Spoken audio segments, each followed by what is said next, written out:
とりあえずはこの2種類のね、名前と、あと役割ですね。先ほど話した役割を覚えておいていただきます。WC Works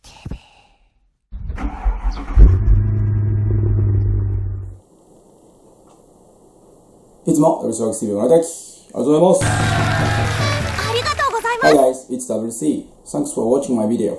このチャンネルでは、誰にでも簡単に車をきれいにできる方法をお伝えしておりますので、チャンネル登録お願いします。行くぞ！ニューウェブ予算、ウエストかな。はい。ということで、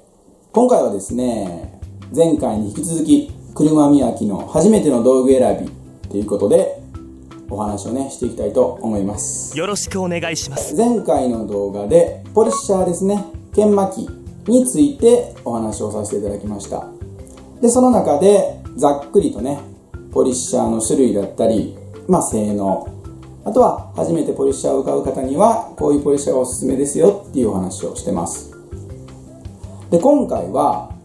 バフですね。バフについてのお話をしていくんですが、今日のお話もあくまでもね、前回の動画でおすすめしたポリッシャーに組み合わせるっていう体でお話をしていくので、まだ前回の動画ご覧になられてない方はですね、先にそちらをチェックしていただければ、よりですね、今回の動画の理解も深まるかと思いますので、よろしくお願いします。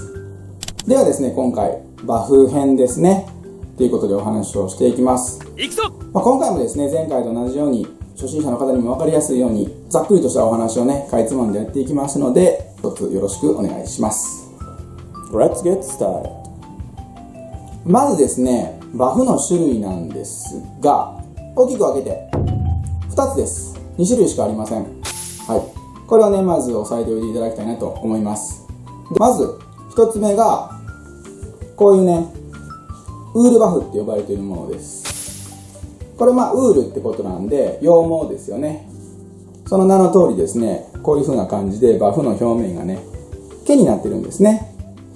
これが、まず1つ目のバフの種類、ウールバフ。で、2つ目が、こういったね、ウレタンバフって呼ばれているバフです。このバフは、表面がですね、先ほどのウールですね、羊毛とは違って、スポンジにね、なってるんですね。スポンジバフともね、読んだりしますが、これが2つ目のバフの種類です。で、この2種類のね、バフなんですが、覚え方としては、こっちのね、ウールバフ、毛がある方ですね。毛がある方が、パワーがある。っていうことは、初期研磨ですね。最初の粗い研磨向けのバフ。で、こっちのスポンジのバフはね、より仕上げ向けのバフですね。パワーはないんですが、仕上げに適したバフ。っていう風にね、覚えておいていただければいいかなと思います。で、まだですね、バフについてね、よくわからないよっていう方は、とりあえずはこの2種類のね、名前と、あと役割ですね。先ほど話した役割を押さえておいていただければいいかなと思います。で、さらにですね、まだちょっと余裕がある方は、ウールバフとウレタンバフは、そこからですね、さらにもうちょっと細かく分けることができるんですね。これは強敵だな。まずウールバフなんですが、先ほどお見せしたのは、このロングウールといってですね、毛がね、長いタイプのバフになります。ちなみにこれがね、前回の動画でお話ししたギアアクションポリッシャーやダブルアクションポリッシャーと相性がいいね、ウールバフになりますね。やった！で、もう一つは、こちらね、ショートウールと呼ばれる毛がね、短いタイプのウールバフになります。で、この2つのね、バフの覚え方ですが、パワーと使いやすさはロングウールの方があると思ってください。やるじゃないか。ただし、ロングウールはショートウールに比べて耐久性がですね、かなり劣ります。毛がですね、長い分抜けやすいんですね。なので、もう何台か磨いてしまうと、もうね、使えなくなっちゃうので、そういった意味での耐久性では、こっちのね、ショートウールの方に分があるということになります。なので、ウールバフの中でも、ロングとショート、毛の長さがね、2種類あると覚えておいていただければと思います。よろしくお願いします。続いて、ウレタンなんですが、呼び方としては、1種類ですね、ウレタン、もしくはスポンジっていう風に読んだりするんですが、その中でウレタンの違いは、目の粗さですね。先ほどお見せしたこのバフですねはスポンジの目がものすごくね細かいんですよね。なのでよりボディに優しく仕上げ向けのねウレタンバフということが言えます。やるじゃないか。でもう一つね、ここにウレタンバフ用意してるんですけど、こっちのウレタンバフは見ていただければ分かるように目がね若干粗いんですね。先ほどのウレタンバフに比べてかなり粗いです。でね、表面ザラザラしてます。こういう目が粗いウレタンバフはウレタンバフの中でも磨ける研磨力がある方のウレタンバフということになります。あとウレタンバフにはこの2つもそうなんですが、スポンジのね厚さが違っていたり、あとここのねスポンジの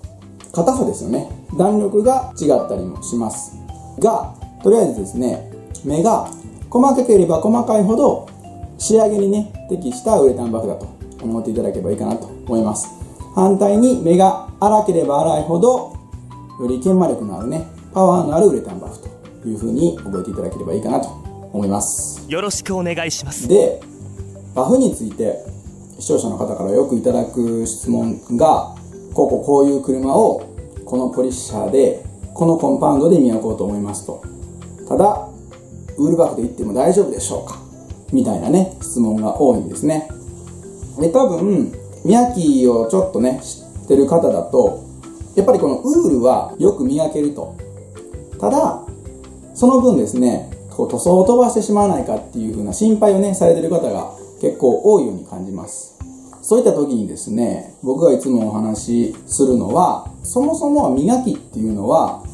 塗装面のクリア層ですよね。そこ一番表面のクリア層、この部分を削る行為になるんですね。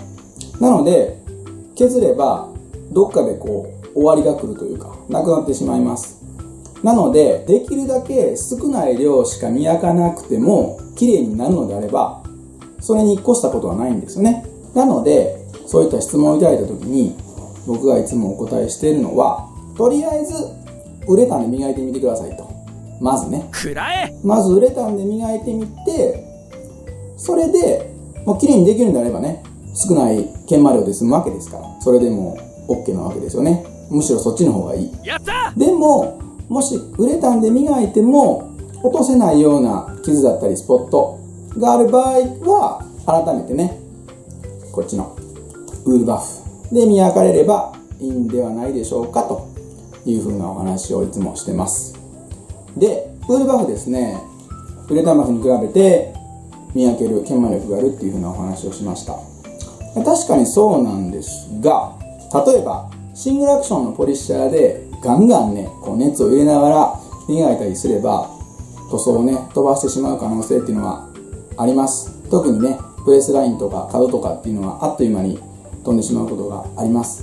ですがダブルアクションですね、しかも前回これがいいですよっておすすめしたモデルは研磨力ははっきり言って低いです。ただその分使いやすくてお値段もお手頃っていうことでおすすめさせていただいているんですが、そのポリッシャーにウールバフをねつけて磨いてもぶっちゃけそんなにクリア層っていうのは落とせないんで、そこまでねビビらなくてもいいというか慎重にならなくても大丈夫なんですね。やるじゃないか。なのでとりあえずはウレタンバフでいってみて、それでダメなようならウールバフでもね磨いてみるという風な感じで考えておいていただければいいんじゃないかなと思います。よろしく頼む。で、バフについてね、あとよくいただく質問っていうのが、1台あたりですね、何枚ぐらいバフを使いますかという質問が多いです。ありがとうございます。これは、バフっていうのはですね、綺麗な状態で使う方がいいので、汚れてしまったら取り替えるというふうな考えから質問をね、されてるんだと思うんですが、ご家庭の環境でですね、コンプレッサーとかがあって、磨きながらですね、クリーニングできる方は、ウールとウレタン1枚ずつあればね、いいかなとは思うんですが、そうじゃない場合ですね、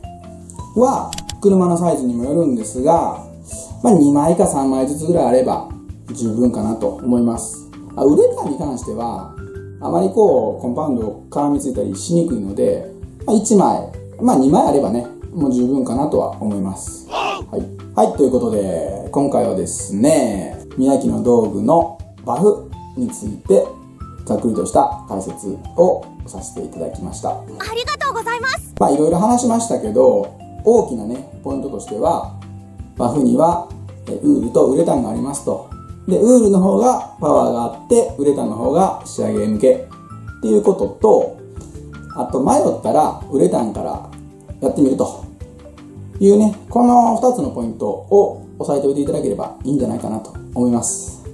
ダブルアクションであればですね、車にとって致命的なダメージ、塗装剥がしたりとかですね、飛ばしてしまったりっていう風なダメージ、事故は起こりにくいので、そこまでね、心配しなくても大丈夫だと思いますので、初心者の方、初めての方でもガンガンですね、バフ使って磨いていっていただければいいかなと思います。さあ行くぞ。で、今回はバフのお話をしましたので、次回はですね、コンパウンド、研磨剤についてのお話をさせていただきます。今日お話ししたバフも次回お話しするコンパウンドとの組み合わせでね、仕上がりがね、変わってきます。強敵だな。で、コンパウンド、バフ、いろいろ種類があるので、どういったね、組み合わせをすればいいのかなって迷ってる方も多いと思いますので、ぜひですね、次回の動画もチェックしていただければと思います。よろしくお願いします。ということで、今回も最後まで動画をご覧いただきありがとうございました。ありがとうございます。もしこの動画が気に入っていただけましたら、高評価ボタン、そしてチャンネル登録、まだの方はぜひよろしくお願いします。よろしくお願いします。 YouTube 以外にもブログや Facebook、Twitter、Instagram と各 SNS もやっております。ご質問やお問い合わせ等は SNS の方からでも受付しておりますので、ぜひフォローしてやってください。よろしくお願いします。ではまた次の動画でお会いしましょう。さよなら。OK。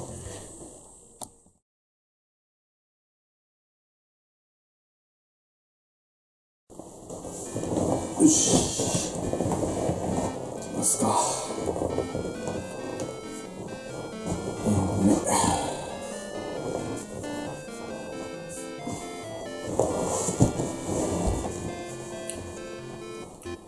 このチャンネルでは誰にも金に負けないできる方法をお伝えしてますので